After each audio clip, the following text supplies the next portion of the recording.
Muy buenas tardes. Voy a ser muy breve, palabra de honor, que voy a ser muy breve.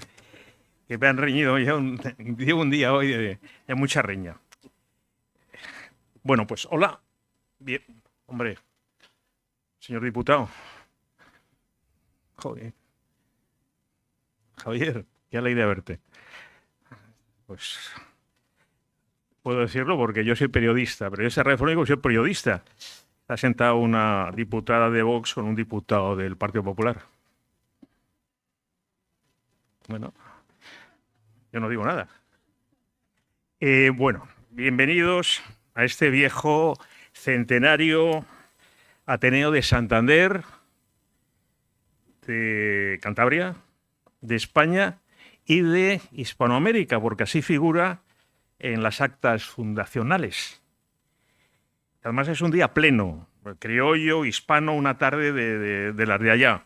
Sol, pues cielos azules y con brisa, querido coronel, que sopla en el malecón habanero, en los rincones del viejo marítimo, el viejo paseo marítimo de Santo Domingo o San Juan de Puerto Rico, que usted bien conoce. Y además, es que me ha dicho que no le diga muchos piropos. El Hugo Pilar también me reñía.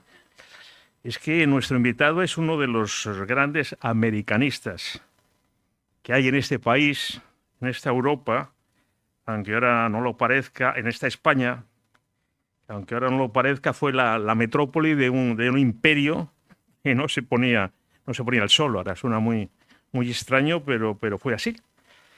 Sin retóricas de ninguna clase. El ponente, el charlista, el platicador, como se dice en el viejo caserón del Ateneo de Managua, es una referencia desde Tierra del Fuego hasta la Patagonia, sin ninguna duda. Hasta Río Bravo, el Río Grande que dicen los gringos, el Río Bravo que decimos los hispanos. Y de verdad, para mí, lo digo como periodista hispanoamericano, como periodista hispano-colombiano, para mí ha sido una referencia que me ha abierto en su momento puertas verdaderamente difíciles de abrir, de presidentes, de candidatos a la presidencia. Está aquí uno de los grandes restauradores de Colombia y de España, que es Zacarías Puente. Zacarías lo sabe, con lo difícil que es, por ejemplo, algunas veces, Zacarías, entrevistar a personalidades de nuestra querida Colombia, tú que lo conoces y también eres hispano-colombiano. Decirle que está también Maribel Porres. Maribel Porres es hay mucha gente que yo conozco y que quiero mucho, pero solamente voy a citar a Maribel Porres de Leal, que es la embajadora de Calleja de México, buena amiga mía, y es la embajadora, ha sido de los Estados Unidos mexicanos en Grecia, y acaba de llegar, como digo, de Ciudad de México. Miguel Ayuso Torres, la hispanidad como problema. Miguel Ayuso Torres es coronel, auditor en la reserva, en activo, porque nadie está en la reserva en estos tiempos. Fue letrado del Tribunal Supremo entre el 1993 y el 2001. Catedrático de la Universidad Pontificia de Comillas, es doctor honoris causa de la Universidad Udine italiana, una de las grandes universidades peruanas, San Martín de Porres, y la Politécnica, también importantísima, la Politécnica y Artística de la República del Paraguay. Fue presidente de la Unión Internacional de Juristas Católicos en Roma entre el 2009 y el 2019. Y sigue siendo en este momento del grupo sectorial en Ciencias Políticas de la Federación Internacional de las Universidades Católicas. Esto está en París. Y pertenece, que para mí, que tengo muy orgullo de ser hispanoamericano, pertenece a una de las cosas más serias y que mejor cosas hacen, que es el Consejo de Estudios Hispánicos Felipe II en Madrid. Enseña regularmente, y digo regularmente, con frecuencias, en universidades en México, en Colombia, en Ecuador, en Perú, en Paraguay, en Chile y Argentina. Es autor de casi 40 libros y ha dirigido a otros 40 colectivos. Y yo lo digo también, que es una de mis referencias, aparte de amigo personal, y políticamente tengo muchas cosas que deberle. es una de mis referencias al otro lado del charco. Tiene la palabra el coronel, el profesor universitario Miguel Ayuso Torres. Muchas gracias. Está moderado, coño. Me tenéis cortados. Entre María Son, Pilar y tú me tenéis cortado esta tarde. Ay, qué coño que está. Bueno, muy buenas tardes. Muchísimas gracias en primer lugar al Ateneo de Santander. Es para mí un honor poder estar con todos ustedes hoy. Queda un poquito más. Me acerco un poco más. No, perdón. Al contrario. Es que no se puede, Argelín, dar órdenes a un coronel es complicado. Sí, Perdón, mi coronel. Sí, distorsiona. Vale. Mi intuición era acertada. Tenía que saberlo como Es el periodista de presidente radio, de sesión el que crea confusión. No, Claro. Entonces, que me han reñido mucho. Claro. Mi querido coronel. Ya se sabe lo que decían en el ejército: orden, contraorden, desorden. ¿No? Claro, no puede haber estas cosas. Haga usted el favor. Bueno, muchas gracias al Ateneo, estoy muy honrado. Muchas gracias a mi querido amigo Federico Lucendo por sus amabilísimas y siempre exageradas palabras. Y muchas gracias a ustedes por haber querido pasar un rato de esta tarde hermosísima, verdaderamente con una brisa maravillosa, que dan ganas de ponerse a la sombra en cualquier lugar del paseo marítimo y no salir allí, quizá con alguna bebida, ¿no? Y alguna bebida, quizá un gin tonic a esta hora es la bebida ideal, ¿verdad? Y aunque yo no soy nada anglófilo. Bueno, miren, vamos al grano. Yo voy a hablar para que ustedes estén tranquilos. Esta es una cosa muy importante, decirlo con carácter previo. No voy a superar los 40 minutos, es decir, que lo ideal sería que estuviéramos terminando para luego que haya un coloquio y que la sesión pueda durar razonablemente un poco más de una hora, sin excesos. Entonces esto vaya por delante para que ustedes estén tranquilos respecto de la duración que va a tener. Y segundo, en cuanto al tema, el tema se corresponde con el título de un libro mío de hace algunos años, pero ustedes podrían pensar, la hispanidad como problema. ¿Cuál es el problema de la hispanidad? Yo no sé si algunos de ustedes recuerdan que en los años 40, no digo porque lo hubieran vivido necesariamente, sino porque lo hubieran sabido con posterioridad, se produjo una importante polémica intelectual en las letras españolas, que tenía una significación política no despreciable, entre don Pedro Laín Entralgo y don Rafael Calvo Serer. Pedro Laín Entralgo, que estaba en el momento de su mayor apogeo, yo pienso que sería 1944, una cosa, mediados el decenio de los 40 del siglo pasado, era una de las referencias intelectuales de la Falange. Y había publicado un libro que se titulaba España como problema. Rafael Calvo Serer, que era más joven y que era una figura emergente de la intelectualidad de otro equipo que se iba a enfrentar intelectualmente a la Falange en poco tiempo, aunque no estrictamente se pueda considerar o ellos no se consideren como un grupo intelectual, sino como una obra de naturaleza espiritual, que era el Opus Dei. Y ahí se produjo una polémica muy importante porque Calvo Serer le replicó con un libro titulado España sin problema. España como problema, España sin problema. El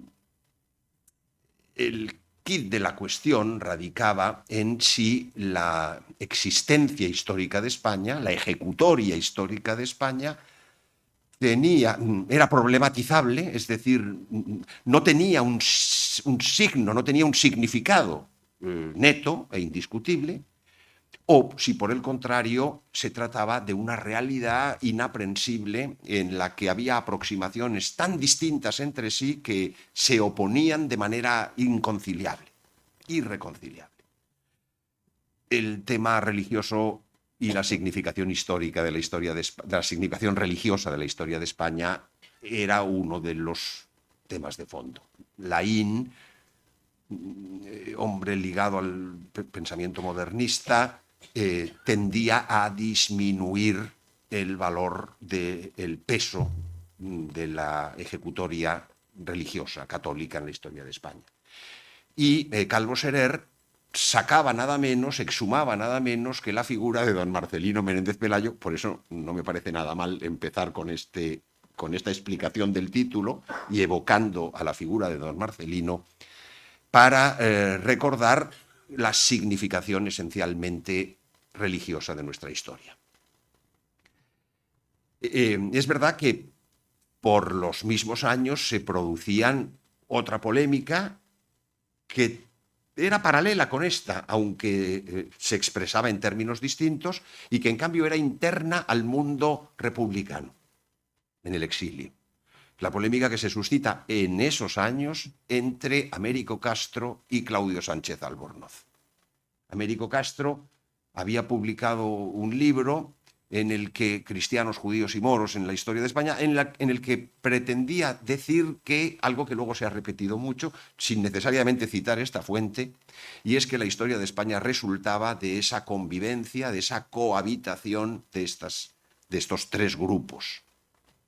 Y don Claudio Sánchez Albornoz, que no dejaba de ser también un ilustre republicano en el exilio, más aún, terminaría siendo presidente del gobierno de la República en el exilio, le replicaba con un libro titulado España, un enigma histórico, diciendo que no, que el modo de entender la historia de España no era el de la cohabitación de judíos, cristianos y moros, sino el de la forja de la hispanidad sobre la cristiandad contra la morisma y la judería.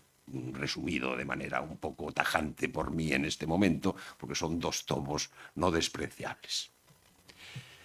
Polémicas sobre el significado de... En el fondo, estas dos polémicas, una interna a la España nacional, otra interna a la España republicana, no eran sino un eco de la vieja polémica decimonónica, precisamente entre, por una parte, don Marcelino Menéndez Pelayo y, por otra parte, la institución libre de enseñanza, es decir, el krausismo.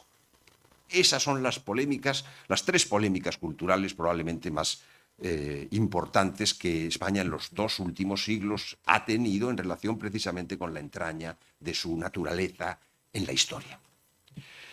Cuando yo titulo un modesto libro mío ya agotado, de tal manera que no estoy siquiera haciendo ya publicidad del libro porque está agotado y dudo mucho que se vaya a reeditar nunca, la hispanidad como problema no lo estaba haciendo en los términos de Laín Entralgo,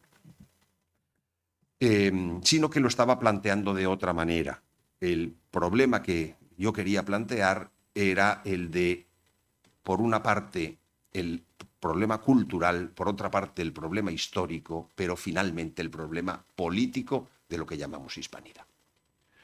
Es necesario aclarar, y con esto yo creo que termino la explicación del título para empezar a desarrollar el contenido, es necesario aclarar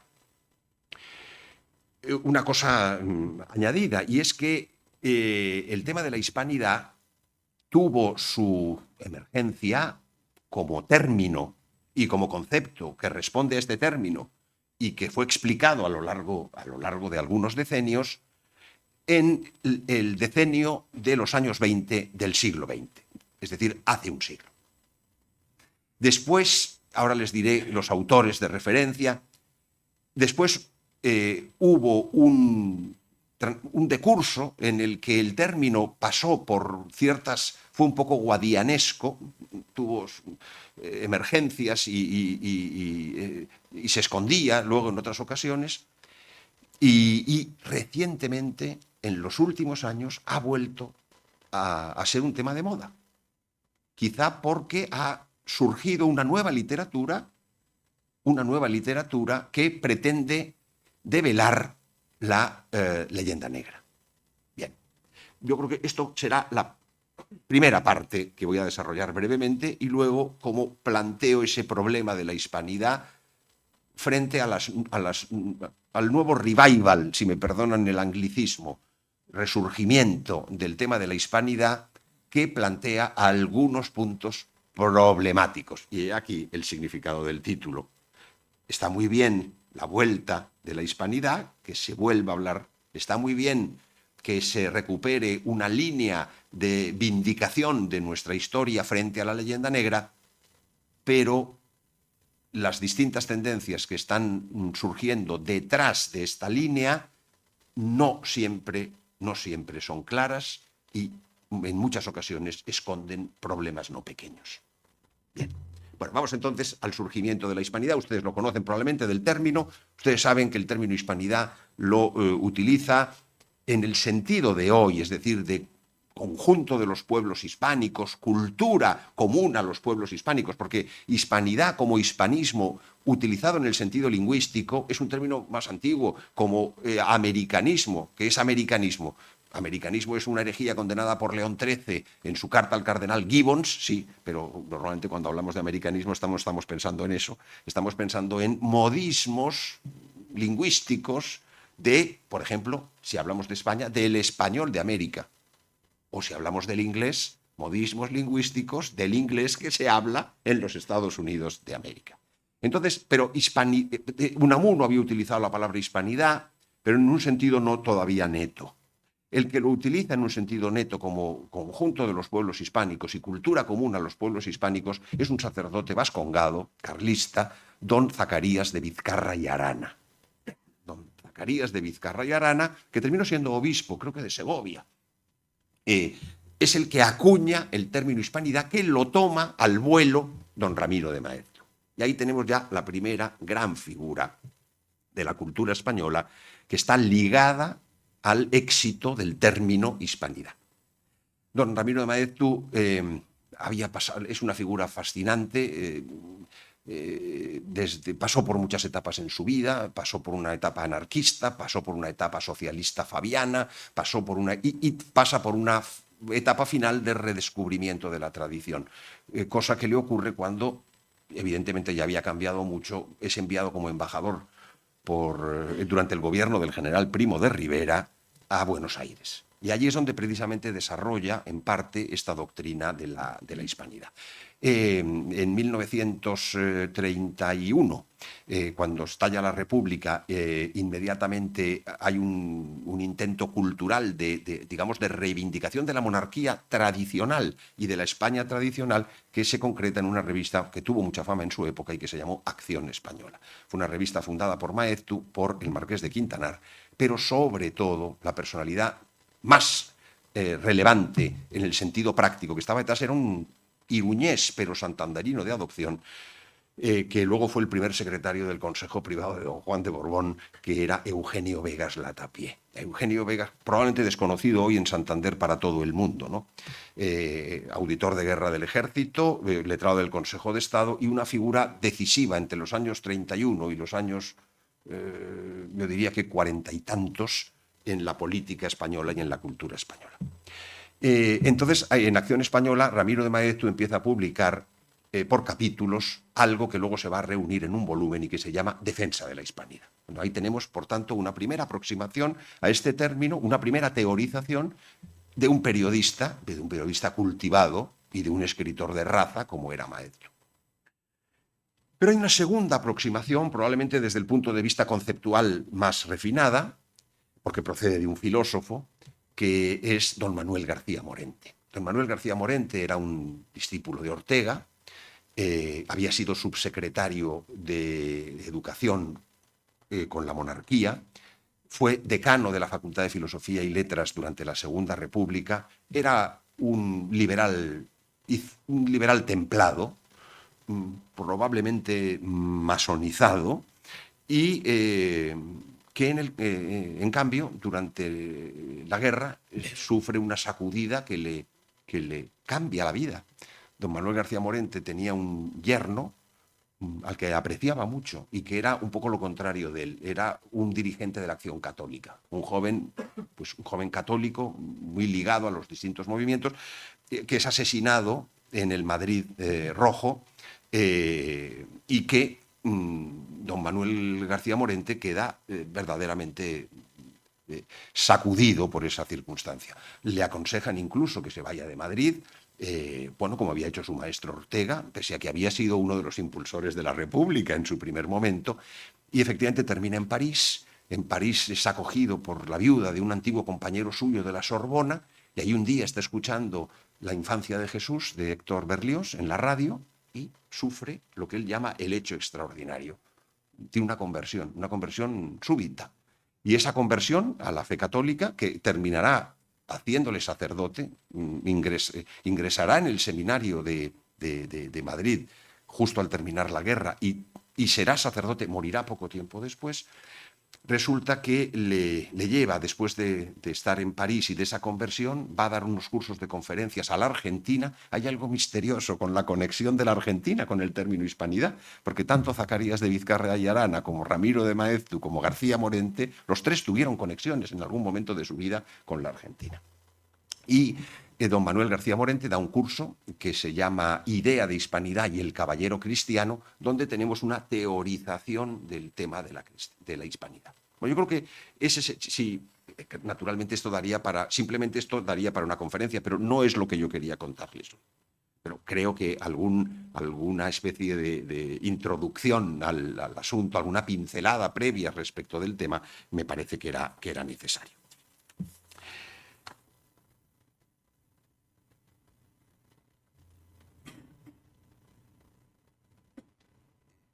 ¿Por qué después de la guerra la hispanidad da lugar incluso a un Consejo de Cultura Hispánica, a un Instituto de Cultura Hispánica luego, que tuvo su cierto peso en los años 40 y en los años 50, con distintos directores, unos más brillantes que otros, pero que, digamos, hicieron una política cultural que tuvo su importancia y de la que el propio régimen de Franco, a partir de un cierto momento, empezó a desligarse, las cosas como son, con un cierto entusiasmo al inicio y con una mayor frialdad con el transcurso del tiempo. Lo que ocurre es que la reconciliación, el surgimiento de la hispanidad, ustedes me podrían preguntar, ¿y cómo no se empieza a hablar de hispanidad? ¿Y cómo no se empieza a teorizar la hispanidad hasta 1920, 1930? ¿Cómo es posible que un tema tan central respecto de una cultura que abraza muchos pueblos y muchos países, cómo es posible que eso... Bueno, pues yo creo que eso ahí hay una razón, y es una razón claramente política, que es la que arranca de la secesión hispanoamericana. La guerra civil que se produce en Hispanoamérica a partir de 1810. Ustedes saben que con motivo de la invasión de la península ibérica por las tropas de Napoleón, pues se produce un vacío de poder. Este vacío de poder se suple con juntas. Esas juntas, que dan lugar a una junta central, van a tener una importancia enorme en la resistencia a Napoleón, aunque en su seno va a haber, digamos, distintas tendencias. Por ejemplo, el liberalismo, que era minoritario en grado sumo, se va a aprovechar de la coyuntura para, a través de una maniobra no limpia moral e intelectualmente, conseguir sacar adelante una constitución que va a ser la Constitución de Cádiz, que Fernando VII a su vuelta en 1814 va inmediatamente a derogar. En Hispanoamérica también se siente ese vacío de poder. Y el surgimiento de juntas que se han producido también en la península también se van a producir en los distintos territorios de los que habían dado lugar a su estructura en virreinatos. Y contemporáneamente, y esto es muy importante, en 1810, contemporáneamente, al mismo tiempo, en Buenos Aires, en Caracas, en Bogotá, en Quito, se produce, en Asunción, se produce un movimiento que, en nombre de Fernando VII, va a terminar proclamando la independencia de todos estos países. Es lo que se ha llamado la máscara de Fernando VII. Los liberales que buscaban la secesión y la independencia de la monarquía hispánica van a utilizar la figura del rey, que era universalmente amada en todos los territorios ultramarinos, y la van a utilizar precisamente para dar un golpe de mano que va a concluir en la creación de repúblicas independientes. En el fondo, lo que pasó aquí no es tan diferente de lo que pasó allá. Lo que pasa es que acá se utilizó la figura de Fernando VII para hacer una constitución liberal. Allá se hizo para crear nuevos estados. Es una misma táctica, por así decir, coyunturalmente aplicada en función de las circunstancias en contextos distintos. Es evidente que después de una guerra, y ustedes saben que ese proceso fue un proceso muy complejo, que también es paralelo al proceso que se sigue aquí, en la península ibérica. Porque saben ustedes que, claro, cuando vuelve Fernando VII en 1814 y deroga Cádiz, hay un primer sexenio en el que Fernando VII vuelve a intentar, porque tropas en América apenas había, pero si es que el pequeño ejército que había en América era de originarios del país, es decir, era de naturales del país, no eran tropas peninsulares que tenían sojuzgados a los naturales. La mayor parte de quienes estaban en los ejércitos, que eran pequeños, eran de allí, y había una pequeña parte, muy pequeña, de oficiales. Para atajar esa independencia, Fernando VII en 1814 manda distintas expediciones. Por ejemplo, la de Colombia fue muy importante y muy desacertada porque hubo un baño de sangre que siguió al baño de sangre que Bolívar había realizado con los peninsulares, con la guerra a muerte, ¿verdad? Yo creo que pero hay temas muy complicados porque Morillo, que es el general que fue enviado para volver a conquistar todo el virreinato de la Nueva Granada para la monarquía española, pertenecía a una logia no muy lejana de la logia a la que pertenecía Bolívar. Es decir, que ahí estaban entre logias jugándose el destino de esos países.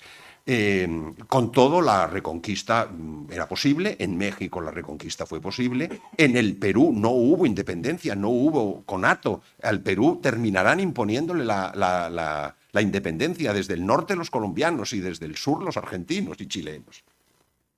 Pero entre 1814 y 1820 se da una marcha atrás muy importante. Era posible. ¿Qué es quitando quizá la Argentina, quitando el Río de la Plata, donde la independencia se había sentado desde el inicio y probablemente porque era el punto central, neurálgico del interés inglés? Por eso, pocos años antes, ustedes saben que entre 1806 y 1808 había habido 2 invasiones inglesas en el Río de la Plata, que habían sido repelidas. Bueno, pero si hablo de esto, entonces ya no hablo de lo que yo quería hablarles. Perdónenme. En 1820 es el momento trágico en el que el golpe de Riego, de nuevo las logias, se encuentran con que el ejército que iba a ir precisamente a Sudamérica y fundamentalmente al Río de la Plata, que era lo que quedaba por reconquistar, o por lo menos por poner en marcha la reconquista, no va. Y además produce un efecto demoledor, pero no porque no vayan las tropas, ni vaya el dinero necesario para pagar a las tropas que ya estaban sobre el territorio, sino porque la nueva política que imponen gobiernos de liberalismo radical en España dejan estupefactos a los partidarios, a los que defienden al rey en América. Porque resulta que si estaban luchando contra la revolución liberal, pero resulta que el gobierno español era más liberal que los liberales locales, que es lo que había ocurrido. Riego era un liberalismo mucho más extremo que el de San Martín y que incluso el de Bolívar a esas alturas. Bolívar tuvo 2 fases distintas, tuvo una fase de liberal progresista y tuvo otra fase final de liberal conservador, desengañado. Por ejemplo, los venezolanos se quedan con el primer Bolívar. Entonces, que cuando hablan del bolivarianismo, bueno, están hablando del Bolívar que quiere matar españoles. Y los colombianos, el Partido Conservador Colombiano, que tanto le gusta a mi querido amigo, a mí menos, pues se quedan con el segundo Bolívar, con el Bolívar conservador, con el Bolívar final. ¿Por qué? Porque para progresistas malos ya tienen a Santander, al general Santander, el general Santander. Bien, entonces, después de eso, que es una guerra terrible, acabamos de celebrar en diciembre el bicentenario de la batalla de Ayacucho, que no tuvo una gran importancia desde el punto de vista militar, pero que fue simbólica, porque fue ya el no poder seguir y, por tanto, ya el reconocimiento, de algún modo, del surgimiento de esos estados independientes. Claro, después de eso era muy difícil, después de una guerra civil feroz, era muy difícil que esos países controlados por oligarquías dependientes de Londres o de París, pudieran mirar a nosotros, pudieran mirarnos con cualquier género de hermandad. Y eso explica que durante todo el siglo XIX no haya conexión casi alguna entre las élites americanas y las élites españolas. Todos los prohombres culturales o políticos tienen los ojos puestos en Londres, en París, o a veces son estrábicos, un ojo a Londres y el otro a París, pero nunca, nunca a nosotros.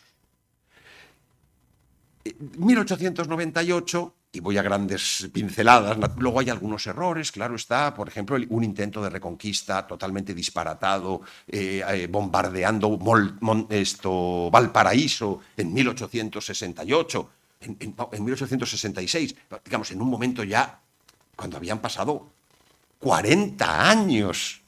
Es decir, no era algo razonable, no era una operación militar razonable de reconquista de nada, era exclusivamente algo que solamente iba a alimentar el antihispanismo de las poblaciones locales que se veían bombardeadas muchísimo tiempo después de cuando ya constituían estados independientes, por cierto, estados independientes que funcionaban fatal, de tal manera que eso hacía que los pueblos todavía siguieran mirando la vieja monarquía con nostalgia de un buen gobierno, frente a los gobiernos desastrosos que padecían en todas partes y guerras civiles constantes y espantosas en todos los territorios de América. Claro, a finales del XIX, conforme se produce los hechos de 1898, claro, el fin, Filipinas, Cuba, Puerto Rico, ahí se produce un fenómeno que es muy, muy, muy importante recordar, porque por una parte en España genera una reacción, genera un reflexionar sobre qué hemos hecho de nuestra vida, qué hemos hecho de nuestra vida como pueblo.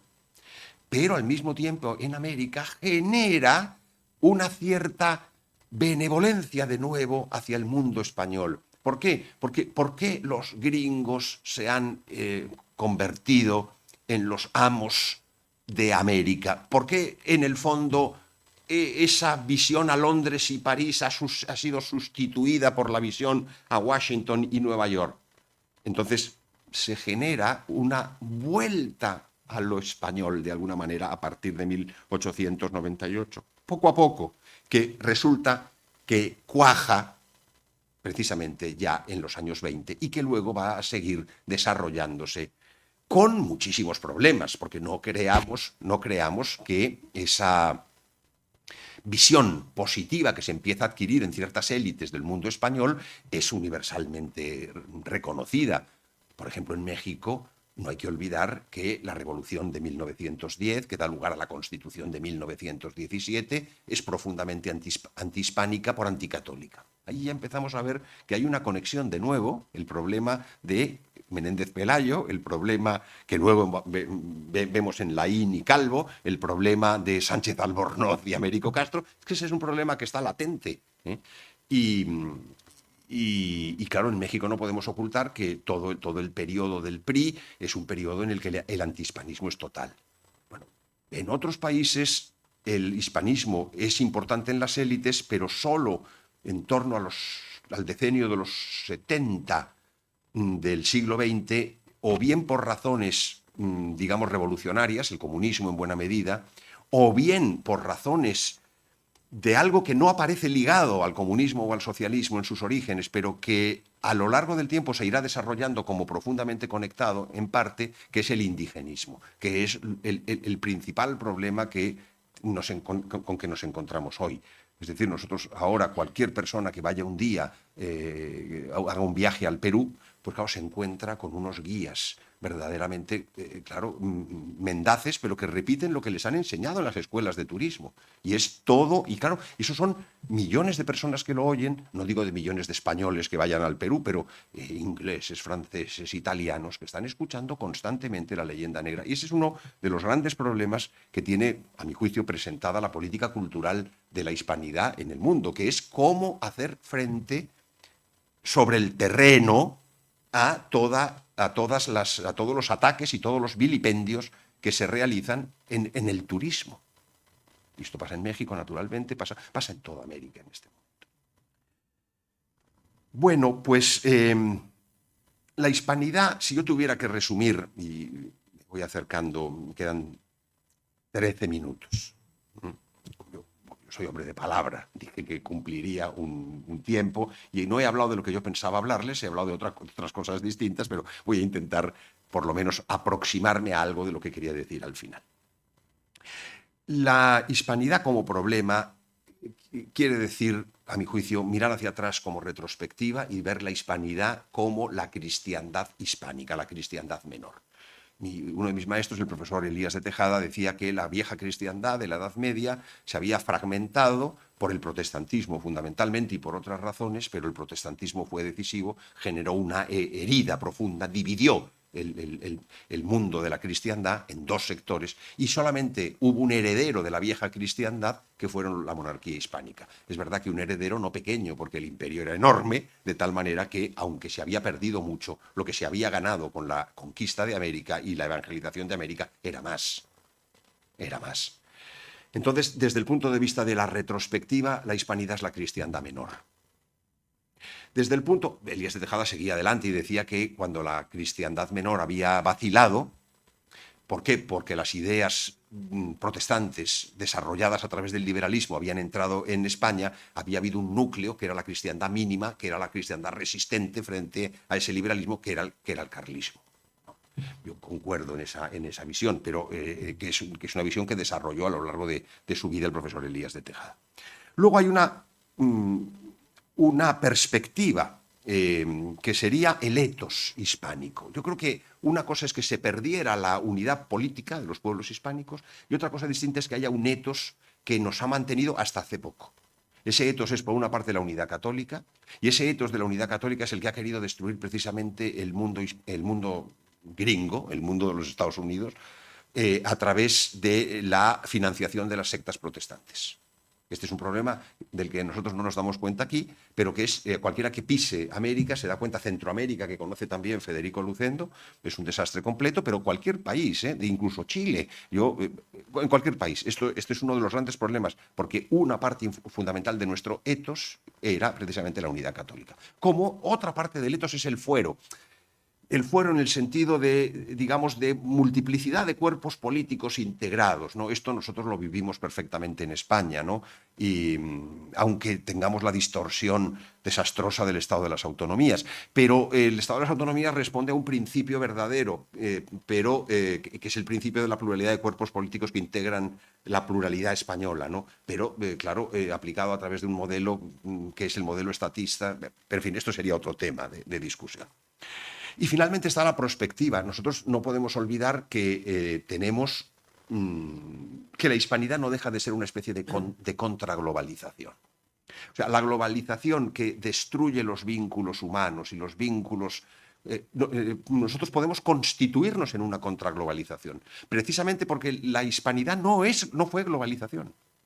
Fue respeto de las diferencias, ahormadas a través de una línea cultural y religiosa muy clara. Esto no hay que tener complejos respecto de esto. Pero esa contraglobalización, porque nosotros nunca fuimos un Estado.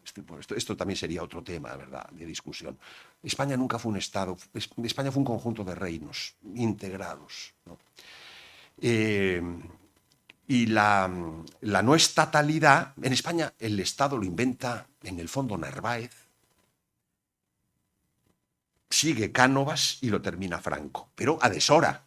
Cuando el Estado estaba ya superado en el mundo, resulta que nosotros llegamos al Estado. Y cuando el Estado es una rémora, resulta que nosotros llegamos al Estado. Nosotros deberíamos haber reforzado las ventajas de la no estatalidad, que son las propias de nuestra Constitución histórica. Pero, en fin, de nuevo, este sería un tema que nos llevaría muy lejos. Yo me plantearía ahora solo 3 grandes problemas en los exactamente 8 minutos que me quedan, 3 grandes problemas que están, a mi juicio, latentes en la reviviscencia de la hispanidad que se ve en nuestros días. Yo no sé si ustedes se han fijado, pero hace 10, 15 años, de repente, pues nos llegaban fotografías e imágenes en los telediarios de protestas o de manifestaciones en Cochabamba o en Arequipa o en Chiloé que ondeaban la Cruz de San Andrés, que es la verdadera bandera nuestra, porque como no somos un Estado, no tenemos bandera nacional. Por eso tampoco tenemos himno nacional, gracias a Dios, ¿no? Tenemos solamente marcha real. Ustedes imagínense lo que sería tener un himno nacional con letra. Aquí pues sería un horror, ¿no? Como los himnos hispanoamericanos, que uno los oye con vergüenza, porque proceden de un contexto histórico muy... O la marsellesa, que es una vergüenza, la sangre impura. Hombre, mire usted, es la guillotina, es decir, no se puede alardear de eso. Gracias a Dios nosotros no fuimos un Estado, no tenemos un himno nacional y no tenemos letra, tenemos la marcha real. Tenemos la marcha real, que es otra cosa distinta. Empezaron a verse estas cosas, empezó a haber una especie de reacción y empezó a haber una literatura abundante, una especie de revisionismo histórico en estas materias. Entonces yo me voy a poner exquisito y voy a decir, sí, todo eso está muy bien. Está muy bien haber descubierto que la leyenda negra era mentira, pero permítanme hacer algún matiz, introducir algún matiz o alguna distinción de los riesgos, de los problemas que presenta esta vuelta de la hispanidad. El primero es el de una hispanidad moderna y europea. La monarquía hispánica es premoderna y antimoderna. ¿Quién se opuso a la modernidad? Nosotros. En Trento y con los tercios de Flandes y con Felipe II contra Maquiavelo y... Es que no quiero entrar en grandes dibujos doctrinales, pero en cambio ahora esta hispanidad a veces entusiasta y poco pulida que llega hasta nuestros oídos corre el riesgo de blandir el tema de la modernidad como una cosa elogiosa que debe ser rescatada. Por ejemplo, es que nosotros somos los que inventamos los derechos humanos, porque en la controversia de Valladolid que Carlos I convocó y en la que los teólogos dominicos junto con Ginés de Sepúlveda discutieron. Sí, pero vamos a ver, una cosa es el problema de la persona y del respeto a la persona y otra cosa es la ideología de los derechos humanos que surge con la Revolución Francesa y que tiene unas fuentes doctrinales que son las que son y que son unas fuentes anticristianas y que son unas fuentes contrarias a toda comunidad política rectamente organizada. No, ya sé que esto no se dice nunca lo que yo estoy diciendo ahora, pero yo lo digo y con conciencia de lo que estoy diciendo. Como cuando oímos, no, es que nosotros inventamos la economía de mercado, porque en la escuela de Salamanca la escuela de Salamanca no tiene nada que ver con Adam Smith, ni no tiene nada que ver con el liberalismo económico. Todos estos discursos de institutos que además llevan nombres a veces de viejos escolásticos, para mayor escarnio de la memoria de aquellos escolásticos, pues resulta que están verdaderamente pervirtiendo lo que era la cultura nuestra. Nosotros tenemos que elogiar la cultura de la hispanidad y la hispanidad como lo que fue, una lucha contra la cultura protestante, contra la cultura moderna, contra la cultura liberal, pero no como una especie de anticipo de la cultura protestante, de la cultura moderna y de la cultura liberal. Segundo problema, que está conectado con este, claro, es el de, yo creo que en esta primera tentación, yo creo que ustedes ya han podido reconocer muchas de las cosas que se dicen y de las iniciativas que hay y de los institutos que funcionan y de los partidos políticos que están detrás, lo han podido probablemente discernir. El segundo problema es el de, ¿es posible una hispanidad sin catolicidad? Porque una buena parte de esta literatura resulta que en lo que insiste es en la acción de la corona, admirable, pero la acción de la corona es para poner en la sombra la acción de la Iglesia. Porque ¿por qué la corona asumió ese patronato de la evangelización de los pueblos de América? Porque los papas a través de las bulas alejandrinas se lo dieron. De tal manera que dialectizar o poner en la sombra los aspectos de la acción de la Iglesia para subrayar los de la acción de la monarquía, y yo creo que es también pervierte el verdadero significado de lo que fue la hispanidad. Y esto, pues hay una buena parte de la literatura de moda, imperofobias y cosas así, que tienen este punto de partida. El punto de partida, un punto de partida anti-eclesiástico. Y el tercer punto, y ahora sí que ya estoy terminando porque me quedan 3 minutos, y último, la tercera tentación, es la de una especie de hispanidad sin España. Y también lo hay, no aquí naturalmente, pero sí en otras latitudes, una hispanidad sin España. Cuando uno sigue los autores, por ejemplo, los más significativos son los del nacionalismo argentino. Pero no solo, no es exclusivo, pero fundamentalmente allí es muy intenso. Resulta que nos encontramos con una especie de reivindicación de la cultura hispánica, de la acción de la monarquía española, pero que a partir de un momento determinado se frena y entonces son los próceres. San Martín, es la Constitución de 1851, 53 o cuando sea. No, eso no es posible. No es posible una hispanidad moderna y europea. No es posible una hispanidad acatólica y no es posible una hispanidad que abrace a los pueblos americanos, pero que prescinda de su conexión con lo que fue su origen. Yo ya ni siquiera pienso en términos de madre patria, pienso casi en términos de patrias hermanas, porque la madre patria ya no existe. Es una vieja España que dejó de desaparecer, que dejó de existir, pero que en nuestros días subsiste a través de pequeños elementos que podemos encontrar aquí y allá y que son los que una acción cultural, política, porque la hispanidad es política y es geopolítica también, pero una acción cultural y política seria y sensata que no existe en España desde hace siglos, tendría que afanarse en reconstruir con paciencia para poder volver a la vida y en plenitud lo que es una de las grandes realizaciones históricas que han visto los siglos. Muchas gracias.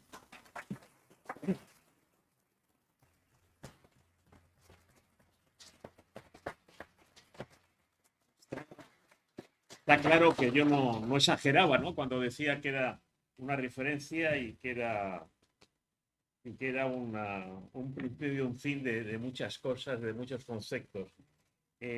Ahora es el momento de...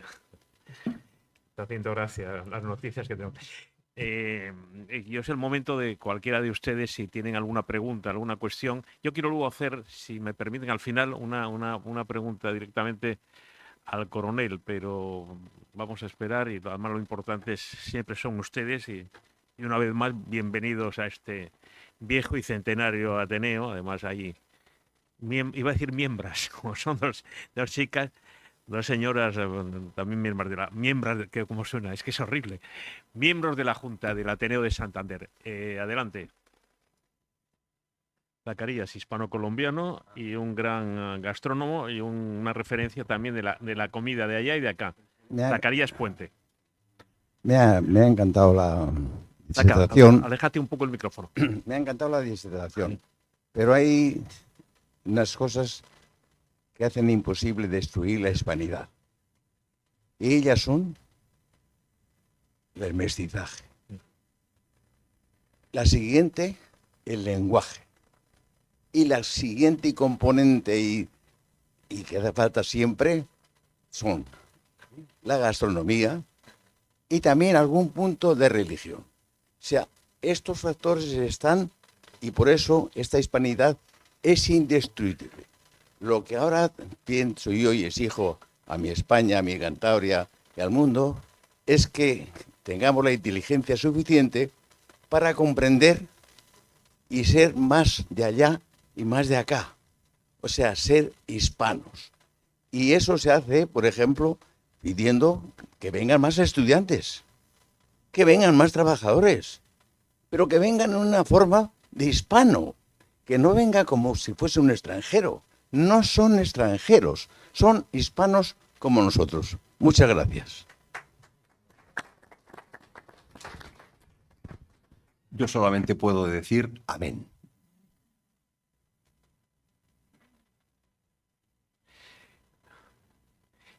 Bienvenido de usted de las tierras catalanas, ¿eh? Muchas Querido gracias, Monen. Federico. Vale. Gracias, Miguel, por la charla. Ha sido fantástica. Yo quiero plantear un poco la batalla de la hispanidad como nos ocurre en Cataluña, que es la historia simpática, entrecomillada, que es la que entra bien, la que la gente absorbe y la gente se cree, con lo que es luego la verdadera realidad histórica.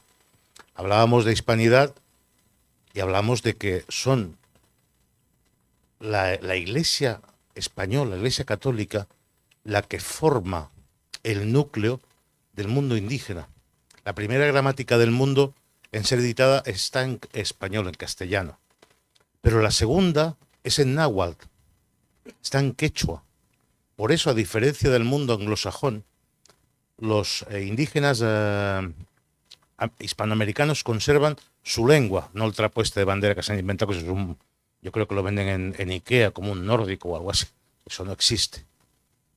Y existe una cosa muy curiosa que tampoco queremos aceptar, que es el descendientes de españoles de la metrópoli los que provocan, mediante la masonería, evidentemente, la logia Lautaro, etcétera, las guerras civiles que dan la secesión a los estados modernos.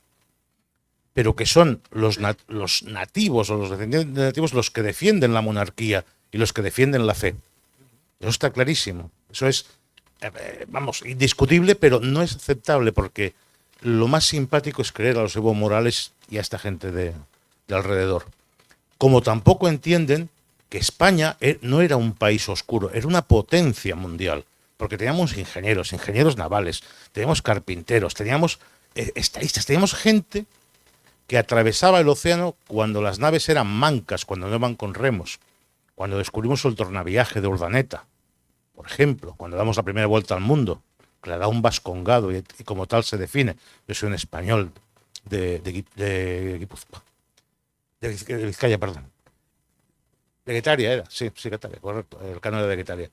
Cuando tenemos que las tropas que están en Filipinas son tropas de lo que hoy diríamos son mexicanos, con oficiales mexicanos, algunos oficiales españoles, pero lo que mayor son oficiales nativos, que es lo que tenemos en Manila. O sea, el problema de la hispanidad yo creo que muchas veces somos, aparte de la leyenda negra, somos nosotros mismos que nos cuesta entender la realidad histórica, la sangre que se vertió, el esfuerzo que se hizo. Pero yo tengo una esperanza. Tengo mucho contacto con muchos hispanos que aún residen allí. Yo creo que la fe está resurgiendo. La Iglesia Católica yo creo que está resurgiendo después de muchos inventos indescriptibles, de protestantismo, inventos, hay hasta un cristianismo judeo, que también existe en México. Yo creo que la fe está renaciendo después de la teoría de la liberación y cosas así. Yo creo que va a costar mucho, porque también la intromisión del inglés como lengua dentro de los diferentes países es muy fuerte y nosotros no hemos luchado, la RAE no ha luchado por eso. No hemos luchado porque las películas americanas sean dobladas al español, son casi siempre con subtítulos en el 90% de los casos. No hemos luchado. Tenemos que luchar contra los conceptos. Aquí aceptamos hace muchos años que un activista era un terrorista. Estamos aceptando decir Latinoamérica. No somos latinos, somos hispanos. Y poquito a poco estamos. No digo más, que me enrollo mucho. Sí. Muchas gracias por la acogida y gracias por volver a vernos después de tanto tiempo. Ha sido un placer. Muchas gracias. No, ahí hay un tema muy, muy importante, y es que está la leyenda negra y está la asunción de la leyenda negra por aquellos contra los que va la leyenda negra. Y este es el problema cultural que ha tenido España durante decenios, y es que nosotros hemos asumido la leyenda negra. Esto es lo que sí que ha cambiado en sentido positivo con esta literatura reciente, que por lo menos ha sido capaz de poner un freno a la leyenda negra. con los límites que yo he señalado, pero es un punto positivo que por fin se haya decidido, es verdad que en sectores minoritarios. Es decir, yo creo que la educación en España, los manuales, es uno de los temas más importantes que hay, es el seguimiento de los manuales de historia. Que, bueno, ya no se enseña historia, es verdad, pero bueno, lo poco que se enseña, ¿cómo se enseña? Y efectivamente yo concuerdo en que nosotros hemos asumido en general el paradigma de la leyenda negra con todos sus desastres. No me puedo contener de decir algo sobre el tema de Cataluña, porque me parece un tema particularmente relevante en este punto. También la historiografía en Cataluña hace una presentación que es completamente inadecuada y que no hemos sido capaces de luchar, porque no se trata de hacer una presentación dialéctica de Cataluña contra España. Eso es lo que hace el nacionalismo catalán, pero eso no es lo que responde a la tradición catalana. La tradición catalana es una tradición profundamente hispánica, más aún es una de las más importantes tradiciones hispánicas, porque en el fondo, no nos engañemos, el reino visigótico de Toledo, cuando se fragmenta por la invasión mahometana, da lugar a un proceso de reconquista que dura 700 años, bueno, 800 años. Y claro, en ese periodo lo que quedaba, subsistía el reino visigótico, era el recuerdo del reino visigótico, pero a través de tradiciones distintas. Entonces hay una que es la más cercana, que es la asturiana, claro, Asturias, León, el reino de León, a partir de Asturias, son las gentes del libro, eso es el fuero juzgo, el liber judiciorum, eso es lo que queda más cercano al viejo reino de Toledo. Pero claro, de ahí hay un separatismo, que es el castellano. Nosotros no podemos negar que los castellanos somos separatistas respecto de León. Ahí se produce, porque en el fondo Castilla es una creación vascongada. Vascongada. Son los vascos que hablan latín y que en un momento determinado bajan y cruzan el Duero. Y luego está la tercera gran tradición, que es la marca hispánica, que es la más cultivada, que es la más refinada, la más mediterránea, es el mundo aragonés, que tiene su polo más nuclear en Cataluña. Pero todo eso ha sido siempre visto como las formas distintas de lo hispano, ¿no? Entonces, el problema es cuando se pretende absolutizar una realidad que tenía un peso parcial en el seno de un mosaico mucho más amplio. Pero, en fin, ya tratar del tema del nacionalismo catalán del 19, su carácter exógeno, extrínseco a la tradición catalana, todo esto sería muy interesante. El propio Rovira y Virgili viene a decir en un momento determinado muy importante que los herederos de quienes combatieron por el archiduque Carlos, porque ahí está la historia de 1711, ¿verdad? Que está contada de una manera tan poco ajustada a la realidad, porque no está contada en términos nacionalistas, pero no en términos de lo que era un pleito dinástico. Y los catalanes juraron fidelidad al Felipe V, al duque de Anjou, y luego se pasaron no al moro, no, se pasaron al archiduque Carlos, porque pero no era mejor el archiduque Carlos que Felipe V, fue peor emperador, porque luego fue emperador de Austria, Carlos III, de lo que fue Felipe V como rey de España. Bueno, la historia es compleja, ¿no? Y no sé, ya me he perdido, ya está, perdónenme, no sé lo que iba a decir.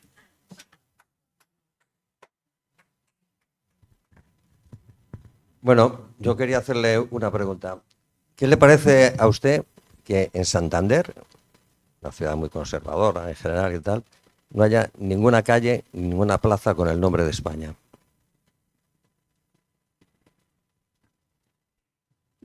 Bueno, yo creo que la utilización de España en el callejero, lo que voy a decir aquí es, como siempre, arriesgado. Claro, cuando uno se somete a las preguntas, uno le preguntan de cosas que sabe y de cosas que no sabe, de cosas que intuye y de cosas que puede meter la pata. Yo tengo la impresión de que la utilización de España en el callejero es reciente, es moderna. Es moderna. Había como cuando inventaron las plazas de las constituciones, ¿no?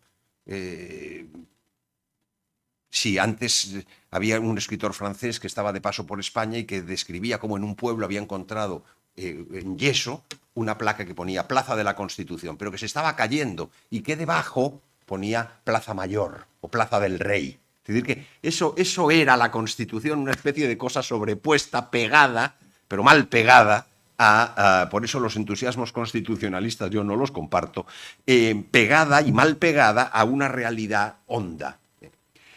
El callejero es del siglo XIX. Es del siglo XIX. Por eso está lleno de generales horribles. ¿Por qué? Porque es de donde viene. Que plazas de España haya en muchos lugares, los hay. Y que habiendo un callejero moderno, una ciudad como Santander no haya asumido ese aspecto del callejero moderno cuando probablemente habrá asumido los otros aspectos del callejero moderno, pues no deja de ser una disfunción o no deja de ser una anomalía. Porque si se acoge el callejero moderno, se acoge en su integridad y no se debe recoger parcialmente solamente para poner nombres de bandidos y no recoger el nombre de España, por ejemplo. A ver si logro que se moje. ¿Qué Diputado, opinión le diputado parece? nacional del Partido Popular. ¿Qué opinión le parece? No lo digo para que lo sepan. No. ¿Por dónde van los tíos? Nunca mejor dicho. Nunca se sabe, ¿eh? ¿Qué opinión le merece? Se llama Javier Noriega. Gracias, Federico. No pasa nada, ¿no? Gracias. No soy tu jefe de prensa, pero bueno, hay que decir las Eso cosas. iba a decir que ¿No es diputado nacional? Sí, sí, por supuesto. ¿No te llamas Javier Noriega? Parece Ya está. ¿He hecho algo malo? mi jefe de gabinete. Venga. ¿Qué opinión le merece la manifestación realizada por los dos últimos presidentes mexicanos, el saliente y la entrante, exigiendo rectificación a nuestro querido rey de España? Muchas gracias. Sí, bueno, yo creo que la respuesta a la pregunta, que le agradezco, está un poco implícita en todo lo que he dicho. Pero hay un punto más, que es el que no es que hayan acogido y asumido y abanderado la leyenda negra, no es que hayan... que además lo hacen de una manera demagógica. Esto en México es muy claro. Uno en México, sobre todo en México, y quizá en el Perú menos, pero en México todo el mundo habla mal de España, pero inmediatamente que uno se toma un tequila con las personas que están hablando mal de España, resulta que por arte de Birli Birloque aparece que tenían un abuelo de Oviedo, y entonces la cosa cambia. Entonces la cosa cambia radicalmente. ¿Por qué? Porque es la diferencia entre la ideología y la realidad. La ideología es lo que les han enseñado, es la ideología oficial, anti-española, pero luego, al final, cuando sale la verdad, a la hora de la verdad, pues sale que el pueblo mexicano probablemente es el más hispano de todos los americanos. El más profundo, el más radical, el más... Entonces, claro, está la demagogia. Y esto, en estos señores, un López Obrador es un demagogo profesional. Listo. Yo no he sido contrario. Aquí Federico Lucendo se va a escandalizar conmigo. Pero yo creo que el tema de López Obrador es precisamente muchas malas compañías, pero yo creo que en López Obrador había algo más auténtico probablemente que en otros presidentes de partidos que le gustan más a Federico, pero que no siempre han resultado mejores. Yo no puedo estar... y luego está el tema del victimismo. Está el tema de la demagogia, que se sobrepone a la realidad, y está el tema del victimismo, que es que todo el mundo es víctima de cosas. Y como todo el mundo es víctima de cosas, hay que estar pidiendo perdón constantemente a la gente. Pues no, la vida se hace sobre errores, sobre aciertos, y claro está la pretensión infantil, pueril, y en el fondo insana desde el punto de vista psicológico, de estar pidiendo perdón constantemente. Además, pidiendo perdón por cosas que ellos no hicieron. Es decir, cuando se le dice a un señor que pida perdón por lo que no hizo, sino que hicieron sus antepasados, pues la cosa adquiere contornos incluso grotescos. Es la demagogia, es la infantilidad, es la puerilidad, es la injusticia, y en el fondo es el ridículo. Es el ridículo.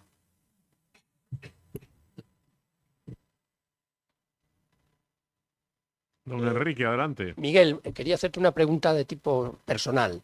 tu estado de ánimo. ¿Eres esperanzado o estás esperanzado respecto a la posibilidad de la redención de la hispanidad? Te adelanto que yo no lo estoy en absoluto. Yo soy muy pesimista. De los 3 factores que mencionó Zacarías antes, los soportes de la hispanidad, el idioma, la religión y el mestizaje, creo que ninguno de los 3 se sostiene. Quizás solo el idioma, ya muy tocado, porque cada vez se habla más el inglés en todas partes, es el idioma internacional, pero ese idioma en Hispanoamérica a mí me parece que se va a convertir en muchos sitios en el idioma que hable la gente, y el español se va a ir relegando. El catolicismo bergogliano es profundamente, lo sabemos muy bien, antihispanista. El que viene ahora parece que va a cambiar las cosas, pero no lo sabemos. Y lo del mestizaje, pues tampoco creo que aporte nada. El factor fundamental es la historia, es la falsificación de la historia, esa que dices tú, que se opera en las guías turísticas de todas partes, porque enseñan a la gente que los españoles fuimos unos canallas, unos usurpadores, etcétera. Y eso, ¿cómo se cambia? Si aquí en España estamos padeciendo la misma falsificación y no hay que esperar que cambien las cosas, por mucho que venga Marcelo Gullo, por mucho Elvira Roca, por mucho columnista de algunos sitios, no van a cambiar las cosas. Yo no espero nada. El día que caiga nuestro amigo Pedro Sánchez, el que venga, Núñez Feijóo, no creo que cambie nada en el aspecto cultural. Entonces yo soy pesimista, perdón, ahora me gustaría conocer tu opinión. Bueno, vamos a ver, queridísimo Enrique, no se trata de estados de ánimo, se trata de análisis conjeturales, claro. Es decir, uno no puede reaccionar, uno no funciona por estados de ánimo, ¿no? Es que hoy me siento más triste y entonces hoy creo, o estoy ya en una tristeza perenne de la que no salgo nunca. No. Yo a eso me opongo. Ahora bien, el análisis de las circunstancias presentes, tal y como las conocemos, en la proporción que las conocemos, más bien indica y va en el sentido de lo que tú dices. Es decir, pero no es por un estado de ánimo pesimista u optimista, sino por un análisis realista de las circunstancias tal y como están. Este es el primer punto, esto es indiscutible. Yo creo que cualquiera que no respondiera como yo acabo de responder, probablemente sería un insensato, vive fuera de la realidad, o simplemente, ya que hablabas del inglés, cultiva eso que los gringos llaman el wishful thinking, ¿no? Bueno, pues es una especie de voluntarismo. Vamos a ganar, se puede, sí, se puede. Bueno, pues se puede o no se puede, vamos a ganar o no. Es decir, son ese tipo de cosas que tienen una componente voluntarista y que no responde a la realidad. Ahora bien, efectivamente yo podría concordar contigo en que el futuro de la hispanidad está sujeto a nubarrones importantísimos. Bien. Ahora bien, hay una cosa que es lo que ha movido siempre mi actividad intelectual y política. Y es la conciencia de que en la vida colectiva la vida colectiva no es como la vida individual. La vida individual es muy modesta. Nosotros vivimos en un contexto, el de nuestra familia, el de nuestra profesión, el de nuestra red de amigos. Si tenemos muchos amigos, pues más. Si tenemos una posición relevante en la sociedad, más. Es poco. Entonces, es muy fácil que nosotros suframos, las personas, en nuestra vida, momentos verdaderamente, hasta de desesperación, producto de no ver salida a una situación. ¿Por qué? Porque es muy poco lo que... Ahora bien, la vida colectiva. La vida colectiva está llena de mil cosas que se van entrelazando y que además dependen de factores que están regidos por la providencia, pero que ni siquiera podemos controlar nosotros. Y que dependen mucho de ciertas acciones providenciales que tienen lugar en momentos históricos determinados, ¿no? Basta voy a poner un ejemplo que sea del siglo XV para evitar problemas, porque si ponemos ejemplos más recientes siempre van a ser más polémicos, ¿no? El reinado de Enrique IV. Desastre completo. Las descripciones de las crónicas son Enrique IV el impotente, el desastre de Castilla. Y de repente se muere Enrique IV después de una guerrita, es verdad, pero le sucede Isabel la Católica, y con Isabel la Católica se produce el relanzamiento. Enrique IV, Isabel la Católica. Tú me podrías decir, sí, pero el contexto de 1500 permitía cambios más drásticos en el sentido positivo. Y yo en eso podría concordar.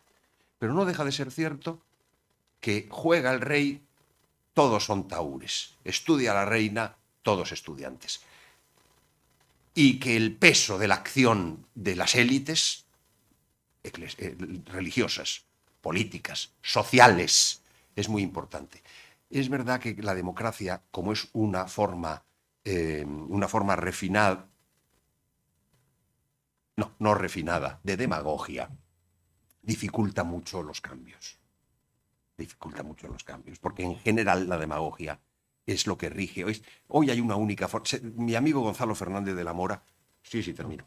Mi amigo Gonzalo Fernández de la Mora, que fue uno de los 7 fundadores del Partido de Alianza Popular, aunque yo no estaba de acuerdo con Gonzalo en todo, pero mi amigo Gonzalo Fernández de la Mora decía que había una forma trascendental de gobierno, que era la oligarquía. Es decir, que había una especie de forma que por debajo de todas las demás era la que contaba en el fondo, que era la oligarquía. Es decir, mandan siempre algunos.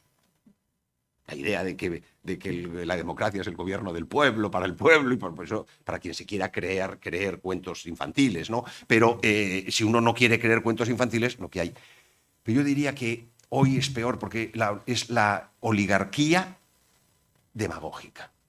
Entonces, claro, la oligarquía con demagogia... Perdona, pero tenemos, vamos a ti, precisamente, tenemos que terminar. Es que hay 5... Pero muy rápida, por favor. Es que hay 5 o 6 personas que me han dicho una pregunta que quieren hacer al coronel. Y además lo siento que seas tú, pero muy rápido, por favor. Muy rápido. Cógete un micrófono. No, pero... No, habla lo que quieras. Pero digo que no sea muy corto. Es que no tienes micrófono, perdona. Y más a ti, hombre, que te tengo mucho cariño, que no tienes micrófono.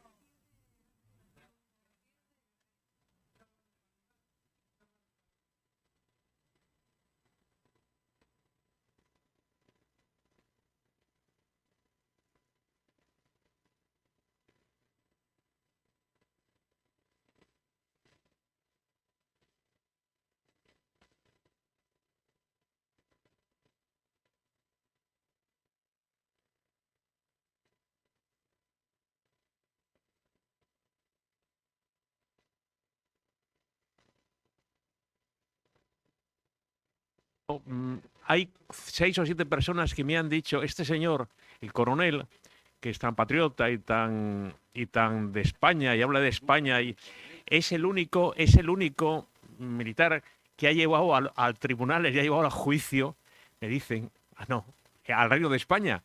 Quiero que lo cuentes, porque tú denunciaste al gobierno de España. Cuéntalo, eso, ¿qué te pasó? De tu ascenso y todo aquello que me cuentas. A ver, cuéntalo. Pero asuntos personales no deben ser No, mezclados con otras cosas. No, vamos, yo no tengo... si hay un tema que conozco, como nadie, soy yo mismo. Es decir, que no me costaría nada hablar de eso, pero no me parece, honradamente. Bueno, pues sí, una campaña de la izquierda contra mí, pues uno sale en cuanto... en El País, portada, Angela Merkel y yo. Naturalmente estoy muy orgulloso, porque claro, salir en El País al mismo nivel que Angela Merkel, yo dije, joder, soy un tío importante. Y el Wyoming ese me hizo un programa especial, incluso. Entonces, bueno, yo dije, no soy cualquier cosa. Entonces, claro, naturalmente, esa denuncia de los medios, de esos medios, claro está, significó que me sugirieran que era bueno que me retirara después de abrirme un expediente. He de decir que el ministro era gobierno del Partido Popular y que es peor. Bueno, no sé qué es peor. Y el ministro era morenés, que no diré que es amigo mío, pero sí. Y bueno, que me sirvió de nada, naturalmente. Me hicieron una persecución en toda la regla. Y bueno, me retiré, naturalmente. Porque darse cabezazos contra la pared no tiene ningún sentido, y cuando te van a perseguir lo mejor es irse. Pero hice recursos que perdí en el Tribunal Supremo, perdí en el Tribunal Constitucional, y yo, que soy antieuropeo y antiderechos humanos, tuve que ganarlo en Estrasburgo, en el Tribunal Europeo de Derechos Humanos, en un pleito que lleva el nombre de Ayuso Torres contra España. En realidad, yo, en mi vanidad, hubiera preferido que fuera Ayuso Torres contra el mundo, naturalmente, pero hay que contentarse con alguna cosa.